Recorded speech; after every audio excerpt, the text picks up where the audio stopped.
የመዳም ቅመሞች በጣም ያሳዘነኝና በጣም ቅስሜን የሰበረው ነገር አለ ማለት ነው። እሱ ምንድን ነው? እስኪ ቪዲዮውን እስከ መጨረሻው ድረስ ተከታተሉት። በቃ እንደው እሪ እንደዚህ ጨካኝ ናችሁ እንዴ ሀባይቢ? በእኔ ከጨከናችሁማ በቃ እንላቀቅም ማለት ነው።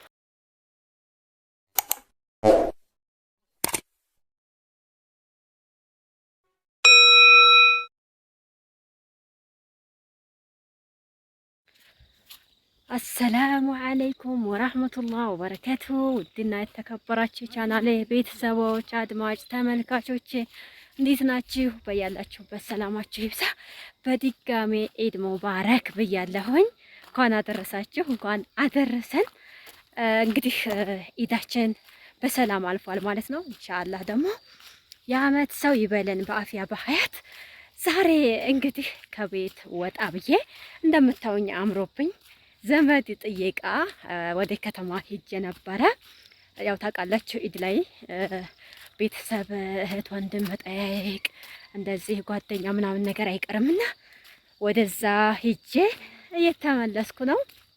በመንገድ ላይ እንግዲህ ቅመሞችን እስኪ ኢድ ሙባረክ ልባላቸው። ትናንትና በደንብ አላወራኋቸውም ወይም እንዴት የመዳም ቅመሞች እንዳሳለፈው ብዙ እንትን አላሉም ብዬ በዚህ ልጠይቃቸው ነው። ኢዱ ከእናንተ ጋር እንዴት አለፈ? እንዴት ነበረ? በመዳም ኩሽና ያለው ድባብ ኢንሻአላህ ሁሉም ነገር ኸይር ነው። አላህ የሙራዳችሁን አሳክቶላችሁ በአፊያ በሀያት ሀገራችሁ ገብታችሁ ደግሞ ከቤተሰቦቻችሁ ጋር እንደምትደሰቱ ኢንሻአላህ ባላህ ፈቃድ አልጠራጠርም። እኛም እንግዲህ ብዙ ነገሮችን አሳልፈን የቤተሰብ ጉዳይ እያስጨነቀን ናፍቆቱ ብዙ ነገር ተደራርቦብን ያው ያሁሉ አልፎ ዘንድሮ አምናም ይኸው ሁለተኛ ቤተሰብ ጋር እያሳለፍኩ ነው። አልሐምዱሊላህ በጣም ደስ የሚል ነገር ነው። ሁሉም ነገር ለበጎ ነው። እማያልፍ ነገር የለም። ዋናው ነገር ለሰው ልጅ ጤና ነው ማለት ነው እና ብዙ ነገር አለና ብዙ በህመም የሚሰቃዩ እህት ወንድሞች አሉ። አላህ ፈረጃውን ያውርድላቸው እና ሀባይቦቼ መቼም ፊልተር አበዛሽ እንደምትሉኝ አልጠራጠርም።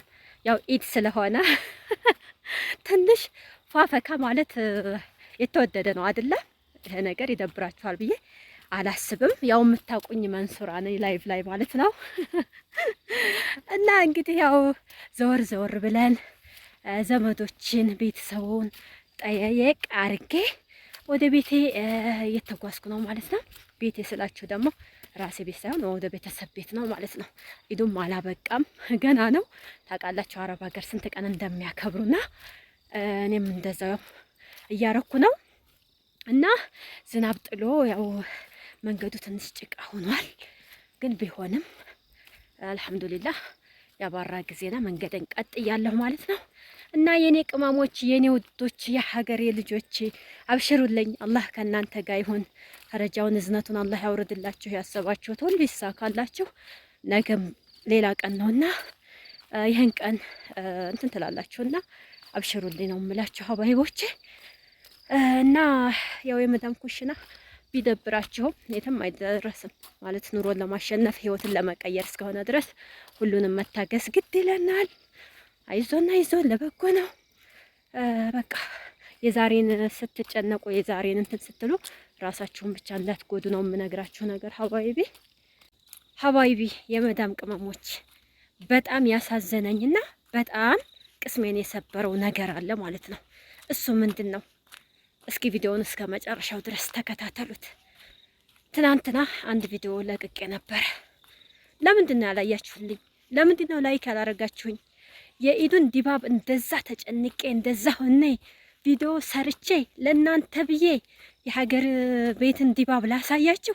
በቃ እንደው እሪ እንደዚህ ጨካኝ ናችሁ እንዴ ሀባይቢ? በእኔ ከጨከናችሁማ በቃ እንላቀቅም ማለት ነው እና በጣም ነው የገረመኝ። ይታያል ብዬ ነበር ያሰብኩት ማለት ነው። ግን ምንም ማድረግ አይቻልም። ግን ካሁን በላይ ቪዲዮዬን አይታችሁ ላይክ ሼር ባታረጉ እኔና እናንተ በቃ የመጨረሻ ጸብ ነው ማለት ነው።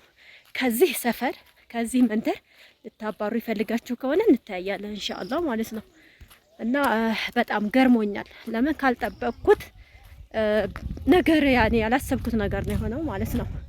እስኪ ኢንሻአላህ ብቻ እናየዋለን ያለውን ነገር።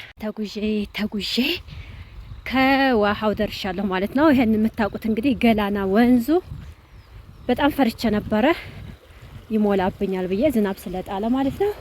ግን ያን ያህል አይደለም፣ ተሻገርኩ በሰላም ማለት ነው። እና በዛ ትሄጅም በቃ በጣም ዝናብን ጥሏል፣ ጎርፍ ይሞላል እያሉኝ ነበርና አልሐምዱሊላህ በሰላም ወንዙን ተሻግሬ ያለሁ ታችኋለሁ። አባይቢ እስኪ ደግሞ የሆነ ነገር ላሳያችሁ። በጣም የሚያምር ድንች ዋው! እንዴት ነው የሚያምረው ባለ አንዳንድ ጊዜ የገበሬ ስራ ያስደስታል። ግን በቃ ውጤት ላይ ሲታይ ደግሞ የሆነ ርካሽ ሰዓት ላይ ምናምን ይደርስና ገበሬው ተስፋ ይቆርጣል ማለት ነው። እና አሁን ይሄ ሲደርስ ጥሩ ገበያ ሲገጥመው በጣም ደስ ይላል። እና ያው እጣ ነው ለሁሉም ነገር። አንዳንድ ሰውም ሳይታሰብ ጥሩ ነገር ያገኛል ማለት ነው። እንደምታዩት አረንጓዴ ለብሷል ማለት ነው ሁሉም ነገር አካባቢው። ይሄው እዚህ ስንዴ ተዘርቷል። እዚህ ደግሞ ካሮት ለመዝራት ይመስለኛል ተበጃጅቷል መሬቱ። እንግዲህ ሲደርስ ቅመሞች ትበላላችሁ። አሁን እርሻው እየተበጃጀ ነው። ረዛም በቆሎ ተዘርቷል ማለት ነው።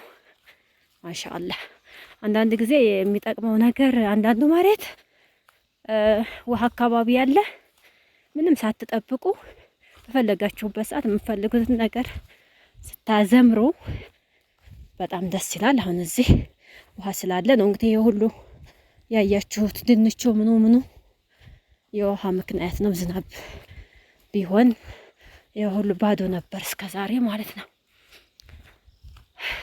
ሳሩ ምናምን ያለው አخضሩ በጣም ኧረ ጉድ ነው።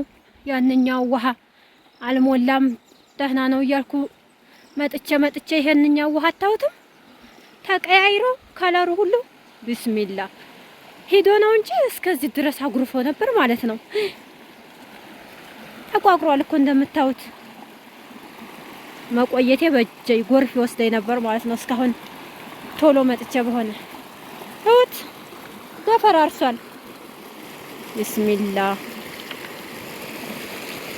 ወይ ጉድ! አሁን ጫማ ያለው ልቅ እንጂ መሄድ አልችልም። እንደዚህ ሆኖ ጫማዬን ማበላሸት ነው የሚሆንብኝ።